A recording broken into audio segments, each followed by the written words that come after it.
Kwa nini napata watoto? Kwa sababu nikikaa kwenye mahusiano na ganda hapo hapo ujue. Usio unaelewa na ganda kweli shehe mpaka nije kutolewa hapo ndio maana yake unakuja nishavuna. Unaelewa? Kwa hiyo sometimes tunakuaga kwenye mazingira mazuri ya upendo na mapenzi ya dhati kabisa. Lakini mahusiano ya ujanani yana miayusho mingi sana kwetu sisi ambao tunafanya sana. Okay. Unaweza kuwa real kwa mwanamke lakini mwanamke akatake advantage kwamba huyu msanii. Lakini huyo msanii kwa sababu kuna miayusho shakutana nao. Kuna mwingine anakuja kwenye maisha yako ambaye yuko real kabisa. Ila wewe unaona wewe naye umekuja hapa kwa sababu mimi msanii. Kwa hiyo inakupa wakati mgumu, humjui nani ambaye ni wa kweli kwenye maisha yako. Kumjua anayekupenda kweli ukiwa unafanya mambo ya muziki na changanyaga sana. Anatokea kuna mwingine anakupenda kabisa, unaona kabisa huyu ananipenda. Lakini kichwa chako kinakwambia huyu anakufuata kwa sababu wewe unaimba. Anazuga huyu. Sio, unanielewa. Lakini kuna mwingine na wewe unampenda ila anakuletea miayusho kwa sababu wewe ni msanii tu. Sio, unanielewa.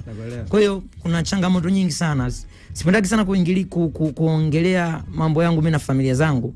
As long as tunaongea vizuri, vijana wetu wako poa na sisi tuko poa, maisha yanaendelea. Ni tukio gani ushakutana nalo kwenye mapenzi ukaona kabisa kwamba kuna muda bora tu tufanye shughuli zinazotuhusu?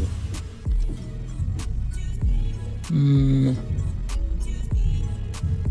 tukio mapenzi nimekutana nao mingi, nimechapwa mingi. Tukio moja ambalo kwa mtu ambaye anatusikiza sasa hivi, na of course tunaelekea siku ya Valentine, kidogo watu wakajua ni kwa namna vipi mapenzi ukiyaletea miayusho yanaweza kukuvuruga vile vile. Nakumbuka zamani sana kipindi niko ya moto. Nilikuwa na date na msichana mmoja mzuri sana. Nilikuwa bado mdogo ndo nakuwa hapo. Nilikuwa kama 19 20 fulani. Bado moto sana. Damu ndo nachemka. Kwa nikaingia kwenye mahusiano na binti mmoja hivi. Anaitwa Lilian. Namkumbuka. Namkumbuka. Alikuwa mambo yake kama tomboy hivi.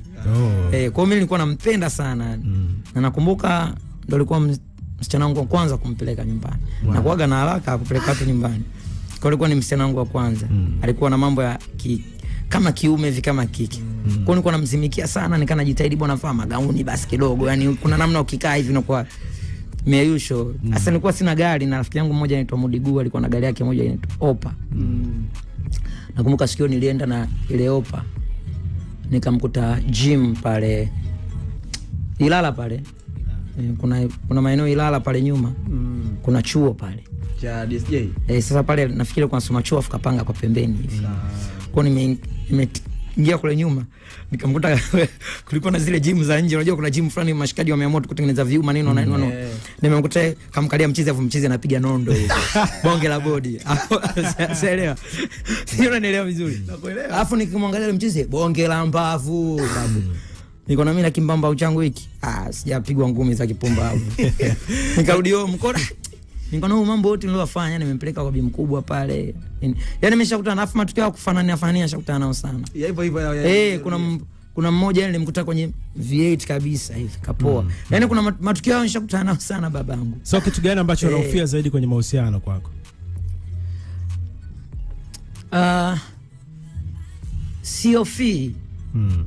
Kwa sababu mahusiano ni vile ambao nyinyi wenyewe mnaoingia kwenye mahusiano mnaenda kuyaweka. Okay. Hapaswi kukaa kwenye namna ambao ni akawa mateso. Sasa hivi najitahidi sana mimi kumpenda mtu. Okay. Sitaki mimi nipendwe. Yaani nikipendwa kuna namna kuna vitu vinakuwa viko sawa. Nataka mimi nimpende mtu. Nitavompenda mtu akinizingua nitatafuta namna nyingine ya kuishi. Kuliko mimi nikipendwa manake sitompenda huyo ambaye mimi ananipenda. Kuna kitu kimoja watu hawakifahamu. Moja ya utajiri mkubwa sana kwenye maisha ya mahusiano ni ile hali ya wewe kumpenda mtu, sio wewe kupendwa. Unajua ukipendwa tu kuna namna fulani unakaa anakela. Sio, unaelewa? Wewe msumbufu. Kwa utajiri mkubwa wa mapenzi na mahusiano ni ile hali ya wewe hapo kumpenda mtu, sio wewe kupendwa. Yaani ukipendwa kuna namna huwezi kuyapenda mahusiano, huwezi kufeel, huwezi kuenjoy mahusiano. Ila ukimpenda mtu wewe kuna namna kwa unasikia raha wewe, yani unavompenda mtu, mtoto huyu atanitoa roho. Yani wewe mwenyewe unakuwa ataniua. With all due respect, nataka uniambie kitu kimoja. Nimekuona mara kadhaa tunakutana kwenye boli